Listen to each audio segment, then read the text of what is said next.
The latest upgraded UI editor of UI Flow 2, M5UI, provides a more convenient way to design interfaces. Click the Page option in the UI editor area to freely design the UI for each page and easily achieve multi-page switching. After completing the interface design in Page, go to the Blockly List M5UI group, select the page category, and perform basic configurations for each page. For example, modify the page background color or adjust the visibility of pages.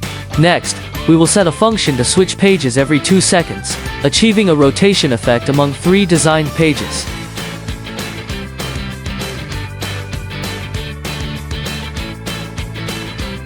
Note: if you need to jump from the M5UI design interface to the M5GF design interface, your previous design content will be cleared.